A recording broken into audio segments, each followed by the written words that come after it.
नमस्कार दोस्तों। नमस्कार जी। मैं अरुण सिंह आज हमारे ब्यूरो चीफ कुशकांत के साथ हम लोग यहाँ पर मौजूद हैं। देश विदेश से हम आप सबके बीच में खबरें तो लाते रहते हैं, लेकिन आज हम एक व्यापक चर्चा करने जा रहे हैं। खास तौर पर जो घटनाक्रम अभी हमारे देश में पिछले 10-15 दिन से चल रहा है और पूरे देशवासी इंतजार कर रहे हैं कि भारत हमला पाकिस्तान पर कब करेगा, किस स्तर तक जाएगा। तो इस पर आपका क्या कहना है? असल में अब आप चूंकि विजिट तो कर ही रहे हो अलग अलग जगहों पे, आप तो खुद बंगाल का कवर करके आ रहे हो, खुद मुर्शिदाबाद में आपने देखा है सारी चीजों को। बात इस चीज की नहीं है कि 10-15 दिन बीत चुके हैं या 20 दिन बीत चुके हैं। अगर कोई निर्णायक और ठोस कदम सरकार रखेगी तो सरकार हमेशा प्लान करके ही करेगी। और इस बार जिस तरीके से टॉप मोस्ट की मीटिंग हो रही है, जिस तरीके से आपने देखा वायुसेना प्रमुख से मीटिंग हुई, फिर उसके बाद और भी आर्मी चीफ से मीटिंग हुई, तो हमें लगता है कि कुछ निर्णायक कदम है। इसके लिए जो आवाजें लोग देश के अंदर उठा रहे हैं कि जल्दी हो जाए जल्दी हो जाए, तो इसमें जल्दी नहीं होना चाहिए। और सबसे इम्पोर्टेंट चीज जो हम लोग आपके साथ, आप तो देखे ही हो मुर्शिदाबाद में जब आपने कवर किया होगा, आप बताइए कि सबसे पहले तो राष्ट्र के जो गद्दार हैं, जो अंदर बैठे हुए हैं, वो तो आपके आंख के सामने ही आते हैं। उस पर तो इवन गवर्नर की रिपोर्ट भी जा चुकी है वेस्ट बंगाल की। और मेरा तो निजी मानना यह है कि राष्ट्रपति शासन वहां पर तुरंत लगा देना चाहिए, जिस तरीके से निर्मम हत्याएं हिंदुओं की गई है मुर्शिदाबाद में। तो आपने जो साइट विजिट किया पूरा, मतलब जैसे वेस्ट बंगाल में देखा, तो आपके आंख के सामने ही तो दिखाई पड़ रहा होगा कि रोहिंग्या किस तरीके से बसे हुए हैं। अवैध रोहिंग्या और अवैध बांग्लादेशी ने एक तरीके से बंगाल को पूरे अपने कब्जे में ले लिया है, जो कि ममता बनर्जी द्वारा उन सबको वहां पर बसाया गया है। राजनीतिक बिना उसके ये चीजें पॉसिबल नहीं है।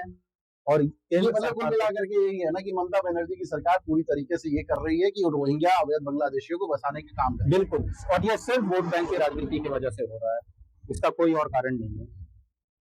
तो सही मायने में अगर राष्ट्र के लिए कोई निर्णायक कदम भारतीय सेना को भी लेना होगा, तो पहले तो इस चीज को देखना पड़ेगा। अभी हमने देखा नहीं कि पाकिस्तान के झंडे अगर लगा दिए जाए तो उसको भी निकालने, भारत के अंदर निकालने वाली औरतें, बुर्का नसी औरतें जो है चली आती है, उसको उखाड़ उखाड़ करके फेंक रही है। मतलब ये आलम है। देखिए अब इस तरीके से राष्ट्र का आलम है।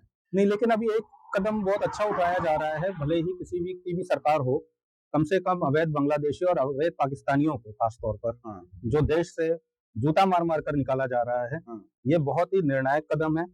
और अभी जैसे आपने कहा जो हाई लेवल पे, उसमें भी मुझे एक बात पता चली, सुना है कि पाकिस्तान में जाकर के ये शादी करते हैं महिलाएं और बच्चे पैदा बच्चे हिंदुस्तान में कर रहे हैं, है ना जी। कितनी चीजें निकल करके सारी चीजें सामने आ रही हैं। तो अब आपके हिसाब से कैसे आप देखते हो ये सारी चीजों को? जैसे मान लीजिए कि देखिए, इंडस वाटर ट्रीटी का कैंसिल करना ये बहुत बड़ा इकोनॉमिक चोट है पाकिस्तान के ऊपर।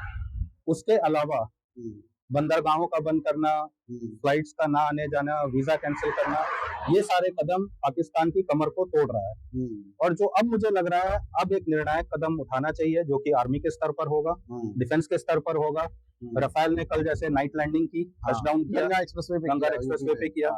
उसके अलावा ब्लैकआउट कर कर कई कैंटोनमेंट एरियाज में तैयारियां पूरी हैं और बहुत ही जल्द मुझे लग रहा है कुछ ना कुछ निर्णायक कदम। कल राजनाथ सिंह तक ने ये कहा है कि इस बार जो जवाब होगा, कल का राजनाथ सिंह का ये बयान आया और जवाब दिया जाएगा और जो पूरा देश चाहता है उसी भाषा में दिया जाएगा। जो पूरा देश चाहता है उसी भाषा में दिया जाएगा। ये बहुत बड़ा बयान है अगर रक्षा मंत्री की तरफ से ये आया होगा। ये बयान रक्षा मंत्री, प्रधानमंत्री अमित शाह जी तक ने दे दिया है।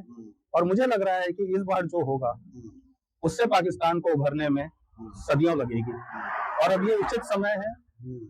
अब स्थान, समय, शीर्ष नेतृत्व और शीर्ष नेतृत्व पे ने डिफेंस फोर्सेस पे छोड़ दिया है और मेरे ख्याल से ये बहुत जल्द निर्णायक कदम उठाया जाएगा। लेकिन तब भी देखिए जरा एक चीज, अभी कांग्रेस का जो है CWC मीटिंग, उसमें कांग्रेस के नेता निकल करके चले आए जो फिर से वही पुराना राग पटका लाभ रहे हैं। कह रहे हैं सर्जिकल स्ट्राइक, चन्नी की बात कर रहा हूँ, पंजाब के चन्नी की बात कर रहा हूँ। और यहाँ राय को देख लीजिए, नींबू मिर्चा लगा के खिलौना, बच्चों को खिलौना लेके, तो कांग्रेस की क्या मंशा है? ये सब दिखाकर क्या करना चाह रहे हैं?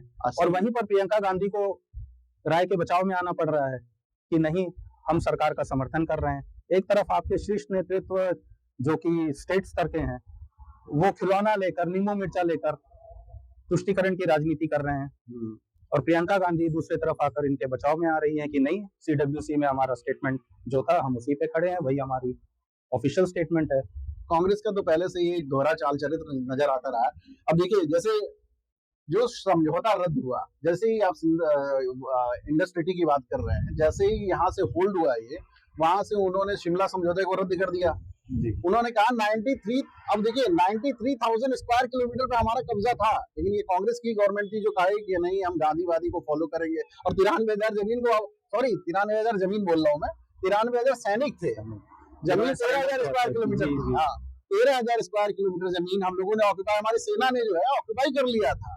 अगर चाहते तो वो जमीन हमारे पास होती, लेकिन यही गांधीवादी रणनीति की वजह से सारी की सारी चीजें जो है आज देखना पड़ रहा है। उन जमीनों से आतंकवाद बढ़ते जा रहे हैं। पाकिस्तान में हुआ क्या, हम लोग आपके सामने जब आवाज लेकर के आते हैं, हम और सर दौड़ते रहते हैं इधर उधर, तो हम क्या लेकर के आ रहे हैं आपके सामने, क्योंकि राष्ट्र तो सक्षम है दुश्मनों को जवाब देने के। राष्ट्र के अंदर के गद्दारों का क्या किया जाए, ये कांग्रेस की यही नेता है, ये ममता बनर्जी की यही सरकार है, और आपस में यहाँ पे जो बैठे हुए वो मुसलमान जो राष्ट्रभक्त नहीं है, जो केवल कौम की बात करते हैं, धर्म की बात, मजहब की बात करते हैं, वो मुसलमान भी गद्दार हैं यहाँ।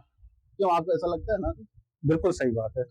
ये सिर्फ तुष्टीकरण की राजनीति कर रहे हैं, वो समाजवादी पार्टी हो, कांग्रेस हो, ममता बनर्जी हो, वामपंथी दल हो, इन सबका सिर्फ एक मकसद है, तुष्टीकरण की राजनीति। उनको राष्ट्र से कोई मतलब नहीं है, सिर्फ वोट बैंक को मद्देनजर रखते हुए वो सारे स्टेटमेंट, सारे प्रेस कॉन्फ्रेंसेस करते हैं। आज इत्तेफाक की बात है कि आज हमारी अरुण सिंह साहब से मुलाकात हो गई, क्योंकि ये भी तो मोस्ट प्रॉब्ली न्यूज कवरेज में अलग अलग जगहों पे विजिट रहते हैं, देश विदेश के भी विजिट करते हैं, मोस्ट प्रॉब्ली ट्रैवल ब्लॉग में भी रहते हैं, ये पॉलिटिकल अप्रोच पे भी इनकी खुद की अपनी राय थी। तो आज हम लोग मुलाकात होकर के आपके सामने ये सारे डिस्कशन रख रहे हैं, लेकिन तब भी हमें सोचना है, हम तो अपनी तरफ से अपना काम कर रहे हैं। राष्ट्र के लोगों, आप लोग भी देख लो किस तरीके से आप लोग क्या कर रहे हो, हम लोग वापस मिलते रहेंगे। इस वक्त भी हम लोग एक्सप्रेसवे पे हैं, देख लीजिए गाड़ियां चल रही हैं, और हमारे भारत की एक्सप्रेसवे कितनी सुधरी हुई है, यहाँ से वहां तक का आपको दिखाई पड़ जाएगा। तो भारत सक्षम हो रहा है, भारत के अंदर आत्मनिर्भरता आ रही है, लेकिन अगर राष्ट्र के अंदर के गद्दारों को आप जवाब नहीं देंगे तो काम नहीं चलेगा। हम लोग फिर मुलाकात करेंगे आपस में, हम लोग फिर बात करेंगे, और आप लोग भी अपने विचार हमको कमेंट्स के माध्यम से दीजिए।